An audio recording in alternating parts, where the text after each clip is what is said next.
Lah iya, kalau begitu Tuhan manunggal dengan kita. Lah iya, itu yang dikatakan manunggaling Kaula Gusti. Betul itu Kanjeng Syekh, manunggaling Kaula Gusti. Ya. La ilaha illallah, la ilaha illallah, la ilaha illallah, la ilaha illallah, la ilaha illallah, la ilaha illallah, la ilaha illallah, la ilaha illallah, la ilaha illallah, la ilaha illallah, la ilaha illallah, la ilaha illallah. Saya pastikan ajaran Kak Siti Jenar itu sesat. Sesatnya adalah wali-wali yang alim, termasuk wali songo yang alim itu bilang begini. Ketika batuk kita dikokon sujud yang pangeran, kita sujud itu sebetulnya bukti bahwa fisik kita itu tunduk sama perintah roh. Karena roh kita sujud, roh ini menyuruh fisik kita juga ikut sujud. Jangan jadikan fisik ini rivalnya roh. Itu kita gobloknya Siti Jenar. Kalau roh kamu sujud, fisik kamu tidak sujud, namanya rivalitas. Berarti kau di jisim, di wadak sing ra nurut roh. Berarti rivalitas. Lalu jasad kamu itu sing mimpin sapa kok gak nurut tuh. Nah, ini mulanya sing rada-rada Siti Jenar tobat mulai detik ini. Karena ya betul tak mikir sama paham ya. Jadi ini permainan ilmu kelas tinggi paham ya. Kayaknya nggak tahu mikir toh. Tapi yang nggak disadari Siti Jenar yaitu tadi, inti dari ilmu hakikat itu kan tunduk sama kersane Tuhan. Kalau sudah tunduk pada kersane Tuhan, kalau kersane Tuhan roh kita harus di jasad, dan wujud jasad kita ini juga karena kehendak Tuhan. Kenapa yang wujudnya jasad yang karena kehendak Tuhan engkau ingkari, sementara wujudnya roh tidak kamu ingkari? Toh wujudnya jasad yogi rodatillah wa bimasyiatillah, wujudnya roh yogi wujudi bimasyiatillah wa iroh. Harusnya fungsi jasad juga harus kamu akui toh Siti Jenar. Wong sekarang kita punya jasad ya bukan karena kita, karena kehendak Allah. Kenapa kamu ingkari? Berarti kamu ingkari kehendak meneng Siti Jenar.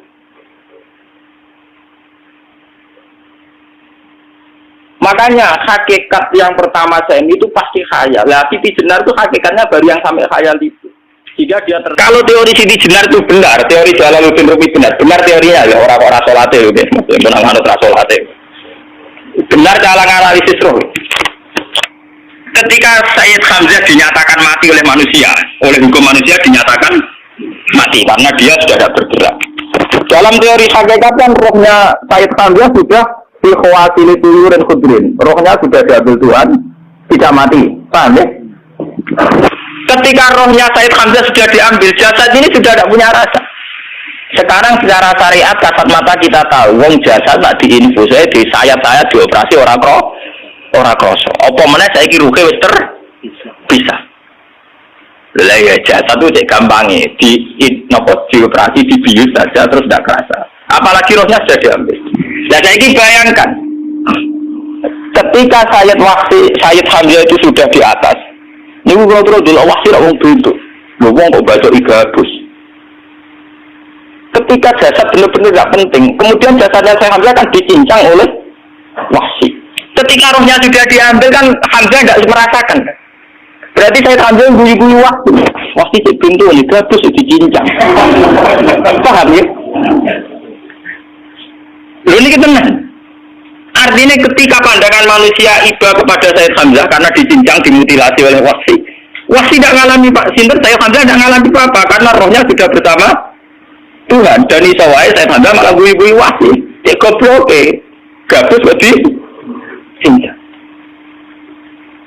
Lah nak ngono rak mirip. Makanya dalam hal ini itu dalam teori roh itu sebetulnya Siti Jenar tidak sesat dalam teori roh. Tapi jangan katakan itu penemuannya Siti Jenar. Siti Jenar itu terlambat. Sebelum itu ada Husain Al-Khallas, sebelum itu ada Jalaluddin Rumi, sebelum itu juga ada sahabat, ada nabi. Cuma cara aplikasinya Siti Jenar melenceng. Jadi jangan katakan tak kampus-kampus. Itu pendapat Siti Jenar itu malah goblok meneng. Siti Jenar itu sanut, paham? Assalamualaikum warahmatullahi wabarakatuh. Bismillahirrahmanirrahim. Asyhadu an la ilaha illallah وأشهد أن محمد رسول الله. اللهم صل على سيدنا محمد وعلى آل سيدنا محمد. رب اشرح لي صدري ويسر لي أمري واحلل عقدة من لساني يفقهوا قولي. آمين. Bismillahirrahmanirrahim. Salam takzimku, salam santunku selalu buat para sahabat-sahabatku tercinta, baik yang ada di dalam ataupun yang ada di luar negeri. Semoga kita semua senantiasa di dalam limpahan rahmat dan hidayah Allah. Amin ya rabbal alamin. Alhamdulillahirabbil alamin. Kali ini kami akan mengunggah video yang menceritakan kebanyakan orang menyesat-nyesatkan, mengkafir-kafirkan, memurtad-murtadkan sosok Siti Jenar.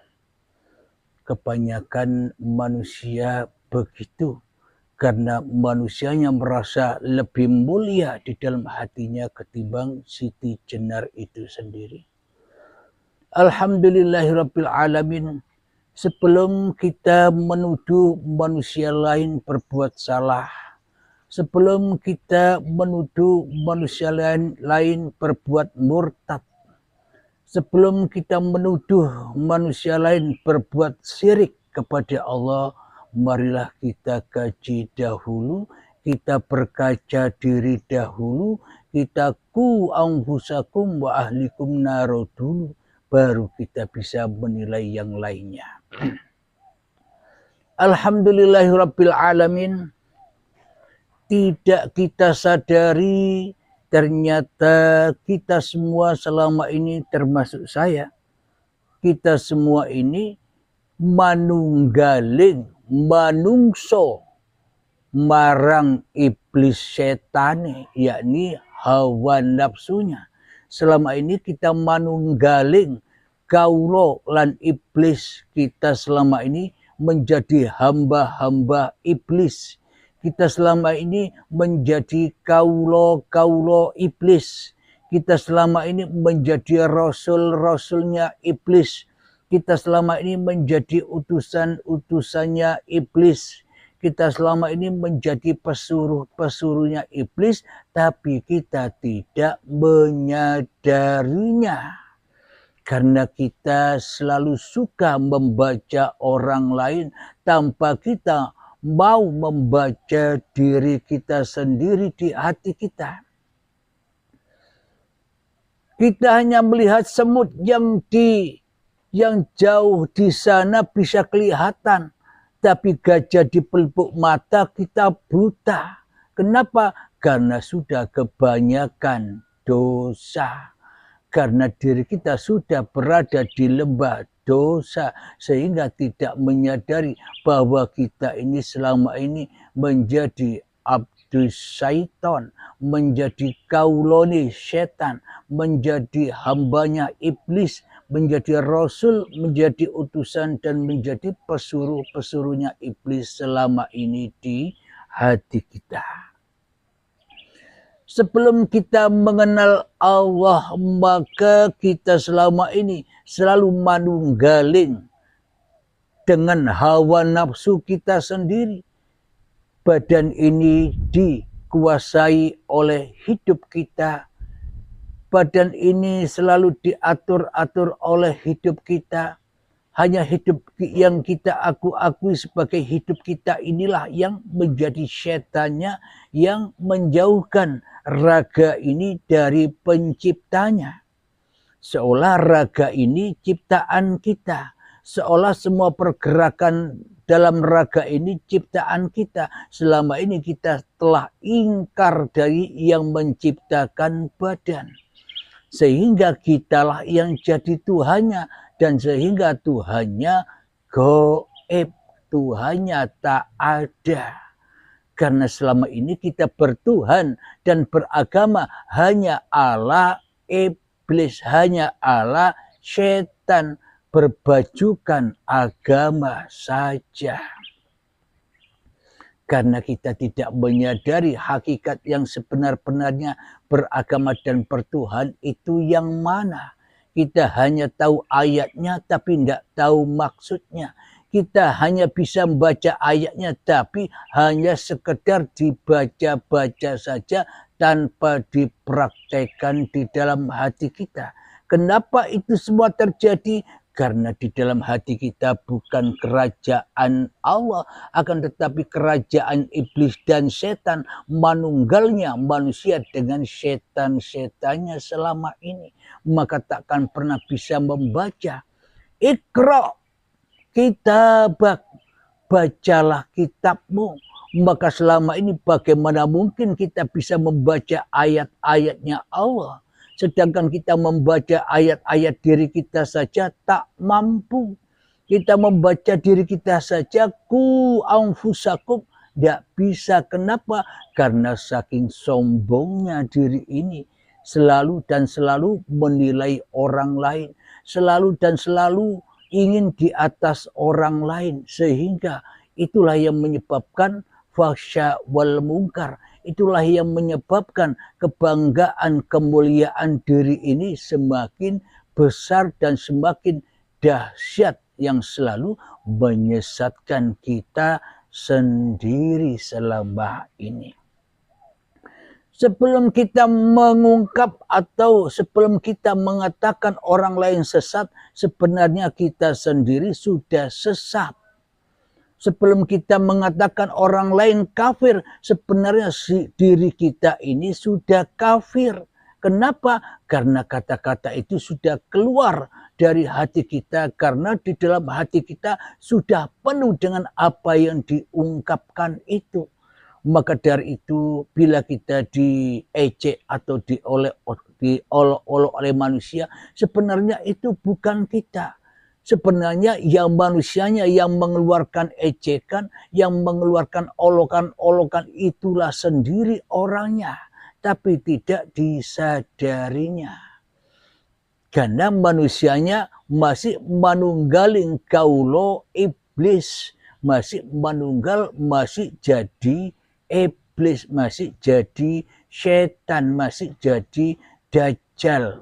Karena Imam Mahdinya di dalam hatinya terkubur dan terpendam sehingga tidak bisa bangkit untuk mengalahkan dajjal, iblis dan setannya. Karena di dalam kehidupan ini selama ini kita belajar, kita berilmu hanya Allah manusianya, bukan Allah Tuhannya. Sehingga kita selama ini hanya tersesat dan tersesat di dalam perjalanan dunia ini tanpa tahu akhirat.